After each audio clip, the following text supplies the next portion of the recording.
নমস্কার বন্ধুরা, আমি সুনন্দা। কবিতার আসর চ্যানেলে তোমাদের সবাইকে স্বাগত। এটা আমার নিউ চ্যানেল। অ্যাকচুয়ালি আমি ছোটোবেলা থেকেই আবৃত্তি করি, তো তোমাদের কাছে সেগুলো তুলে ধরতে চাই। তো আমি আমার আবৃত্তিটা শুরু করি। কবিতার নাম হচ্ছে শিশুদের কচি মুখে। লেখক হচ্ছেন তরুণ কুমার চৌধুরী। শিশুদের কচি মুখে ভবানীর ছড়া, শব্দ ব্রহ্মধ্বনি সুনিপুণ গড়া। চার চার মাত্রার চালটাকে জানে, আদিতে শ্বাসাঘাত টের পাই কানে।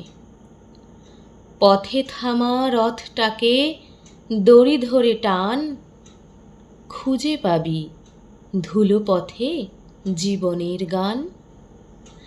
কিশলয় কচি পাতা সবুজ গাঢ়, ওই দেখো চাঁদটাকে মুঠো করে পারো।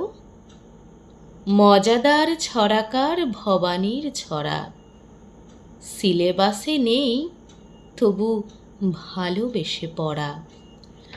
পাঠক রসিক মন রস নেয় টেনে, বঙ্গের বাঙালিরা ভবানীকে চেনে। টিকটিকি 3 বার করে টিকটিক, মিথ্যে স্বপ্নগুলো হোক ঠিক ঠিক। লঘু এই ছড়াগুলো গুরু উপযোগী, আখের গোছাতে এলো এক মহাভোগী। কল্পনা মায়াজালে সবুজ কিশোর, রূপকথা গল্পে রাত কেটে ভোর। দূষণ ভীষণ আজ রাজনীতি ঝড়, পাঠক হৃদয়ে যেন ভবানীর ঘর। নমস্কার বন্ধুরা, আমি সুনন্দা। কবিতার আসর চ্যানেলে তোমাদের সবাইকে স্বাগত। এটা আমার নিউ চ্যানেল।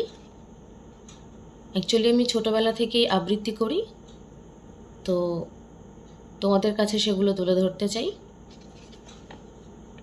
তো আমি আমার আবৃত্তিটা শুরু করি। কবিতার নাম হচ্ছে শিশুদের কচি মুখে। লেখক হচ্ছেন তরুণ কুমার চৌধুরী। শিশুদের